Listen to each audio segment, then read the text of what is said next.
I'll go up there. I guess we'll wait till 10 on the dot. That's fine.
All right, everybody, good morning.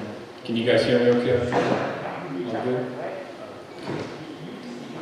All right, I would encourage you, if you have your phone out, and Marston, if you could put your phone away, and if you have your phone out, wherever you're zooming in from, if you could put that aside for now. I'd appreciate it. So everyone, here we are. The sun came up this morning. It's a beautiful fall day. Let's share a moment of silence together just to collect ourselves. Breathe deeply for a few seconds.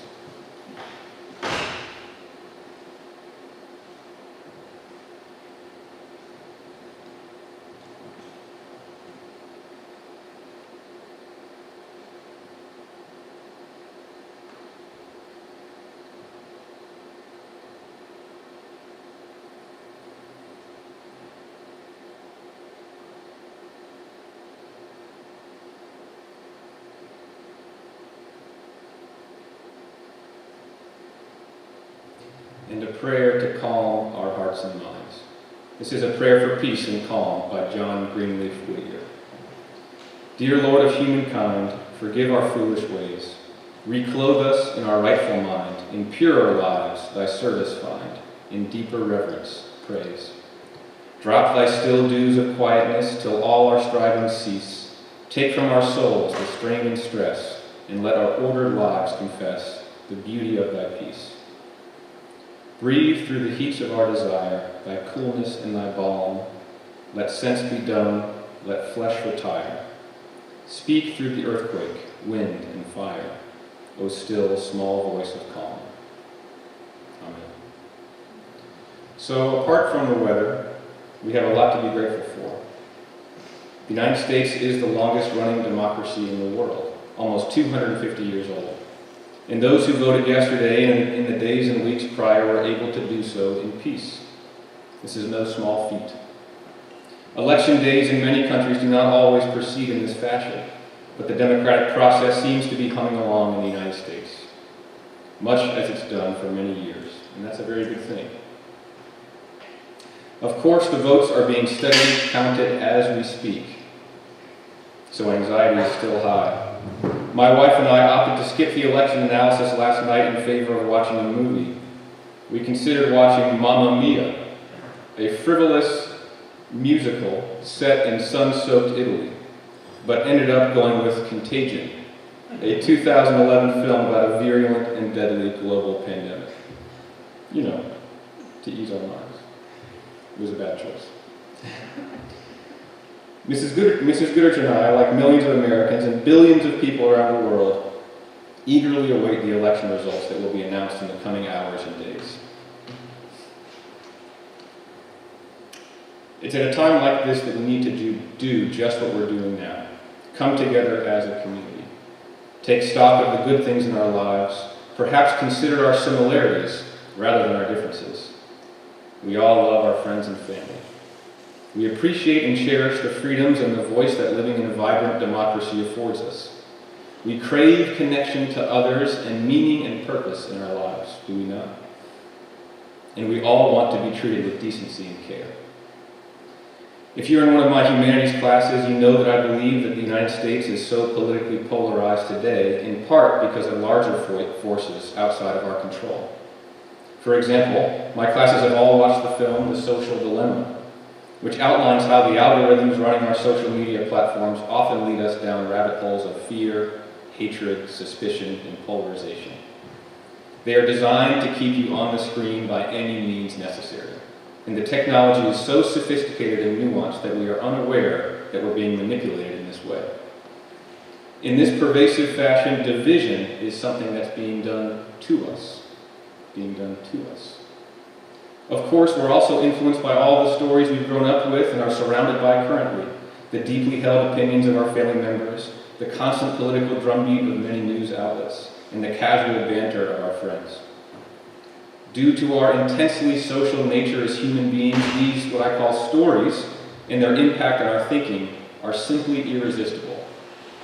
We are hardwired to seek belonging and deep connection with other humans. So we often latch onto the beliefs and perspectives of those whose approval we desperately seek. We often do this subconsciously. It's in our very nature. This is not to say that we have no personal agency or freedom of choice, but that, in short, our views and beliefs do not take shape out of thin air or solely from within ourselves. They are often bestowed upon us in a way that makes it hard to really choose for ourselves. Does it help you to consider this? That in many ways, this polarization, this division has been done to us? That we're not completely free actors and thinkers, perhaps? That the person you vehemently disagree with is not acting completely on her own accord, but has been shaped by social media and the stories that comprise her environment? It helps me to consider this. That in a way, it's being done to us. And in that way, we're all in this together. The more aware of our influences and guiding stories we become, the more we'll be able to see another person as a unique being, worthy of love and care, like ourselves. But I firmly believe that this healing and connection can only take place face to face. Studies show that you're not at all likely to change someone's mind with an angry and insulting text or social media post. Did you know that? You probably intuited that. You are not at all likely to change anyone's mind by posting on social media. But through repeated positive interactions and trust based on strong relationships. In other words, focus on your friends and people you care about. Talk to them respectfully, calmly. Explain yourself and where you're coming from. Let them do the same. Keep in mind your stories, and remember that theirs are just as real and compelling to them as yours are to you. Today and in the next few days, try to stay off of social media. Resist the temptation to succumb to anger and judgment, and try to seek connection and understanding. Also, consider that research shows that human beings become happier when we give. If you are down and discouraged about the election results, remember that giving helps us to forget our own problems and concerns, at least for a while. Today, that could mean giving kindness, compliments, your time to someone who needs these things. There's a reason that combat veterans are often encouraged to get involved in organizations that help others, even as they themselves are struggling to process their own demons related to their experiences in war. We all crave meaning and purpose, and giving fills us up. We know this. So I urge you in this time not to lash out, but to reach out. I think you'll feel better if you do. Lastly, I want to leave you with some interesting history to chew on. In recent decades, the losers of presidential contests in America have delivered concession speeches to crowds of their own supporters. These excerpts offer us a look at what this country is at our best and most gracious. The first excerpt was stated by Democrat Walter Mondale after he was absolutely trounced by Republican Ronald Reagan in 1984. Mondale won only one state, his home state of Minnesota. And yet, listen to him here. A few minutes ago, I called the President of the United States and congratulated him on his victory for re-election as president. He has won. We are all Americans. He is our president, and we honor him tonight. Again tonight, the American people, in town halls, in homes, in firehouses, and libraries, chose the occupant of the most powerful office on earth. Their choice was made peacefully, with dignity and with majesty. And although I would have rather won, tonight we rejoice in our democracy. We rejoice in the freedom of a wonderful people, and we accept their verdict. I thank the people of America for hearing my case. Again, the dude won one state, and yet he sounds like that. And here is Republican George H.W. Bush after he lost to Democrat Bill Clinton in 1992. Well, here's the way I see it. Here's the way we see it and the country should see it. That the people have spoken, and we respect the majesty of the democratic system. I just called Governor Clinton over in Little Rock and offered my congratulations. He did run a strong campaign. I wish him well in the White House. And I want the country to know that our entire administration will work closely with his team to ensure the smooth transition of power. There is important work to be done, and America must always come first. So we will get behind this new president and wish him well. Again, the losers in grace, right? And lastly, here's the ending of Abraham Lincoln himself, the ending of his second inaugural address after he won the hard-fought Civil War election of 1864. He says, "With malice toward none, with charity for all, with firmness in the right, as God gives us to see the right, let us strive on to finish the work we are in, to bind up the nation's wounds, to care for him who shall have been born to battle, and for his widow and his orphan, to do all which may achieve and cherish a just and a lasting peace among ourselves and with all nations." This all might seem kind of naive, right, with how contentious this election has been. It's a tall order with things as divided as they are today, but let's try to let our better angels shine through in our thoughts, words, and actions, for the betterment of ourselves, for those around us, for the nation and the world. Christians and followers of all faiths are called to love. That's the highest command, even during election week, especially during election week. So we'll close with a familiar and I hope a comforting prayer. Really listen to the message of St. Francis. Every time I hear this prayer, I'm struck by the message. Really listen to the words. What's he calling us to do? Lord, make me an instrument of your peace. Where there is hatred, let me sow love. Where there is injury, pardon. Where there is doubt, faith. Where there is despair, hope. Where there is darkness, light. And where there is sadness, joy. O divine Master, grant that I may not so much seek to be consoled as to console, to be understood as to understand, to be loved as to love. For it is in giving that we receive, and it's in pardoning that we are pardoned, and it's in dying that we are born to eternal life. Amen. And one more thing.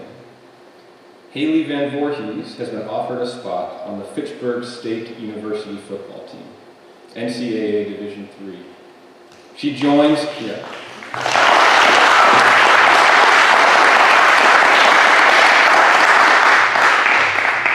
She joins a tiny sliver of dedicated female athletes who have played college football, in an even tinier group who have been offered a spot to play a position, field position, as opposed to a kicker or a punter.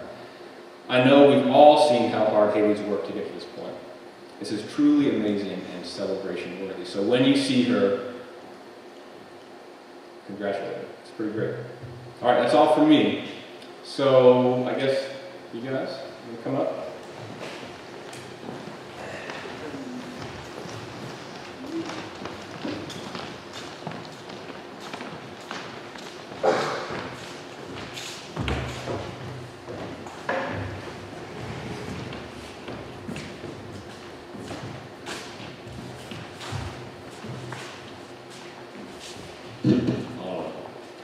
So myself and a few of the members of this community decided it would be a good idea to come up and talk about the 3 things Mr. Byers mentioned in his email yesterday, which were peace, unity, and reflection.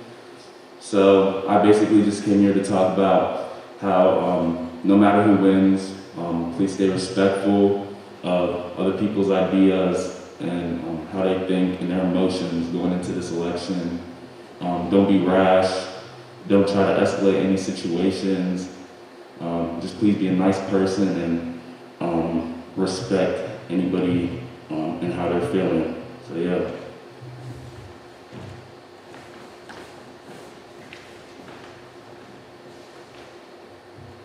I have a quote by Audre Lorde that's important for our community to hear. You do not have to be me in order for us to fight alongside each other. I do not have to be you to recognize that our wars are the same. What we must do is commit ourselves to some future that can include each other and to work toward that future with the particular strengths of our individual identities. And in order to do this, we must allow each other our differences at the same time as we recognize our sameness.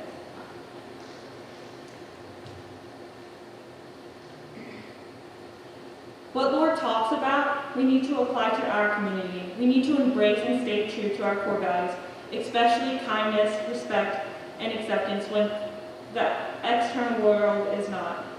But not just fake respect so we act friendly in person, but genuine respect, and not just tolerance of each other, but embracing each other for who they are.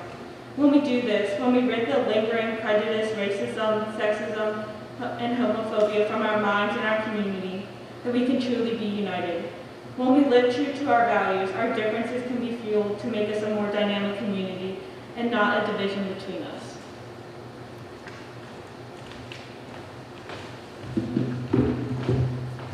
My fellow members of the Christchurch community, last night, the 2020 presidential election happened. While we still don't have the results, I have to say some things. America is only as great as it can be when it is united.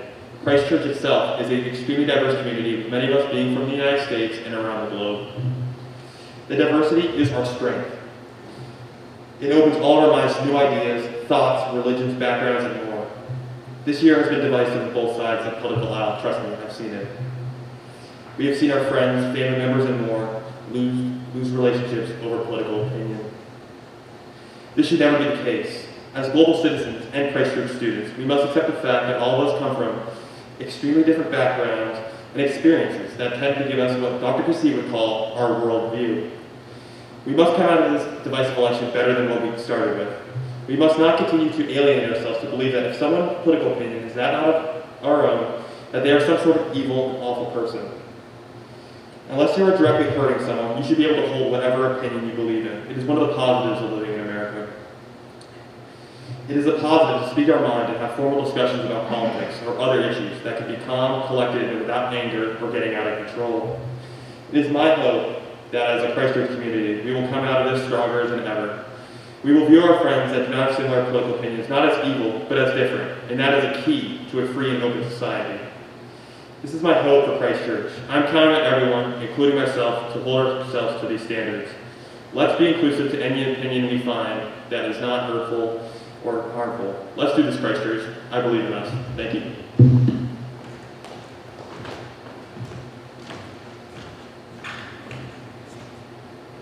I want to pick up on something that Ashton just said about not thinking the other person is evil.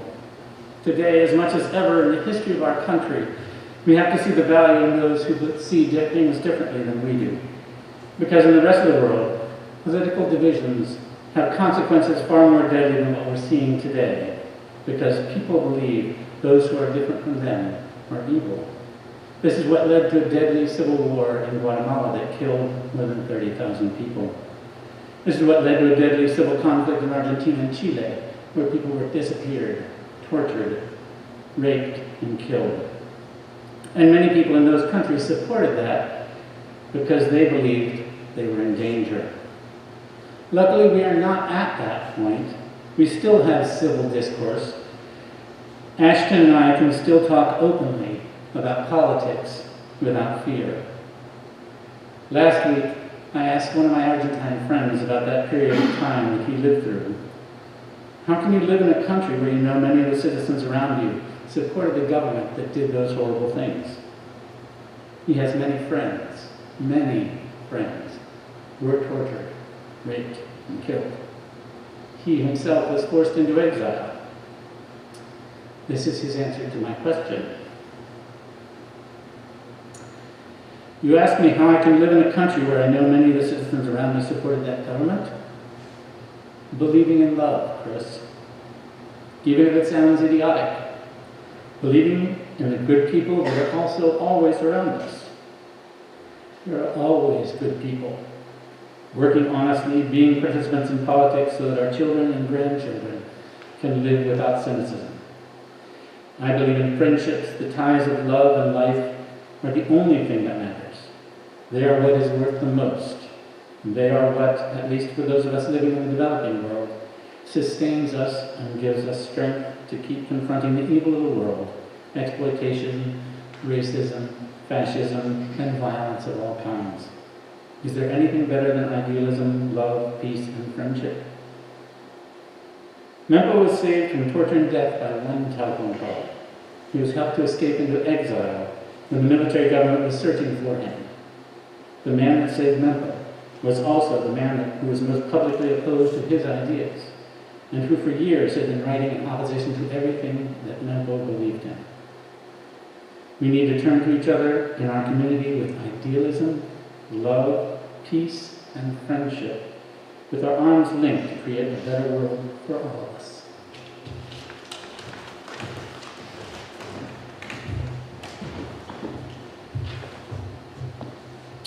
Who is my enemy? Who is your enemy? I recently read a story in a newspaper about some people who made Jesus' commandment to love our enemies a little bit more real. Jacqueline and Matthias are neighbors. They've known each other their whole lives. As they work together, they sit close to one another. You might think that they're married, but they're not. They're just neighbors. Many years ago, when Jacqueline was 17 years old, the same age as some of you, most of her family was murdered and her house was burned down. A group of people killed her father, her brothers, her sisters, and 9 of her uncles. She fled, and when she returned many years later, everything she had was destroyed. And she learned that her neighbor and friend, Matthias, had been part of the group of men who had killed her family and burned her house. See, in their country, Rwanda, for many decades, some politicians and the media did everything they could to divide people into groups. They called the different groups ugly names. They did things that pitted one group against the other. Some started demanding violence, calling the minority group snakes or cockroaches. The hatred was whipped up into such a frenzy that when it finally unleashed, during just a couple of months, the majority Hutus killed nearly 1 million Tutsis. There were bodies lying in the streets. And Jacqueline's family, like many, many others, were dead, and Matthias was part of the group that did the killing. So 25 years later, how can they sit there today, shelling peanuts together, sharing meals, watching each other's children? Forgiveness, honesty, a lot of trust, and love. Matthias said that was the fault of the then government that pushed us to kill Tutsis, he said. We massacred them. We killed and ate their cows. I offended them gravely. But after many decades of criminal trials, prison terms for those who had done the killing, then hard work as a society to build bridges and reconcile, Rwanda is healing. People are beginning to see themselves as Rwandans, not as members of different groups. Today, Jacqueline and Matthias are friends. Jacqueline said, "He confessed and asked for forgiveness. He told me the truth. We forgave him from our hearts. There's no problem between us." Overcoming that kind of division and pain takes courage and constant work. They worked to see each other not as snakes or cockroaches or any other bad name that you might have heard used against different groups, but instead as fellow Rwandans, fellow humans, neighbors. So today, who is your enemy? Will you insult them and call them names? Will you listen to those who want us to hate each other? Will you gloat or do an in-your-face dance if your candidate wins? Will you lash out if your candidate loses? Or do you have the strength and the bravery to love and respect the people around you instead? These are trying times in America, but I'm going to do my best to ignore those who are trying to make me hate. Instead, I'm going to try to love. I want to see even those I disagree with as my neighbors, as Americans, as friends, and I really hope that you will too.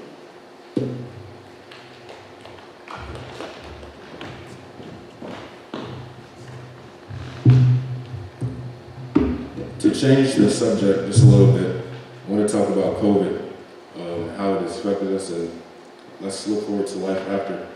So today I'm going to read a poem by C.J. Stewart. It's called In the Aftermath. In the aftermath, I'm sure I feel like a tourist, passing through my own life. I'll add up my subtractions, standing in the great divide, multiplying the things I have left. In the aftermath of all of this, I'll sing with you, in a choir stand, on street corners and at my favorite karaoke night, stroll aimlessly around the mall, even though I hated the mall. We'll brush shoulders and walk down the same aisles. I'll make you a meal.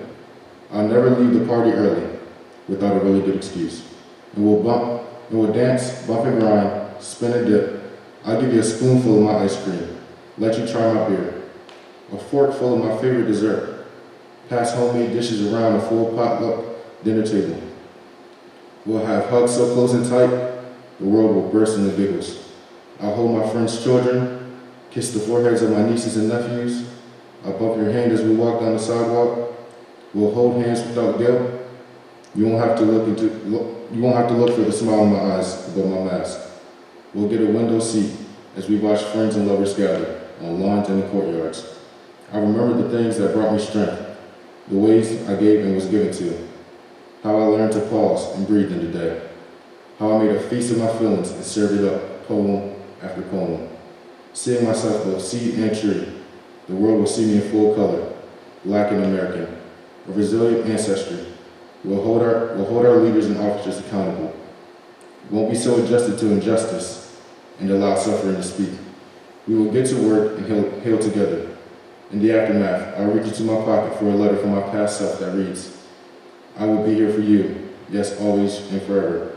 Even when the world stops, when the cards have all folded, and you are in between the lines. So let's relate this to the community.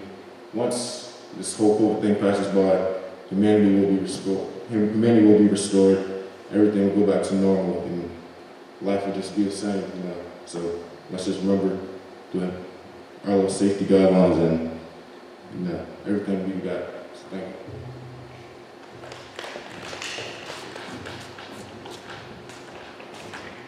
How's it going?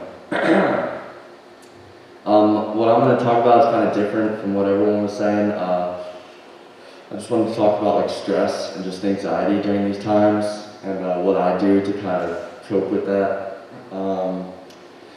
So I'll like put my phone aside for 20 minutes, put on some music, and every person's different, so whatever music you want to put on works, and then just draw. So whatever you're feeling, whatever emotions you feel, try to like draw that out, and usually you come up with something pretty cool.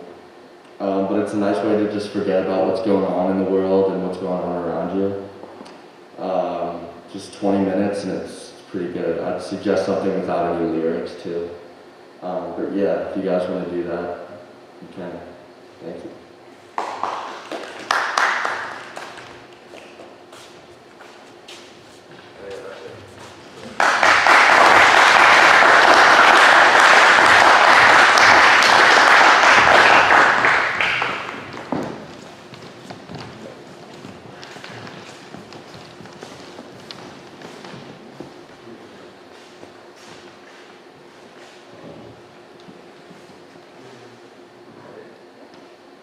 You're dismissed.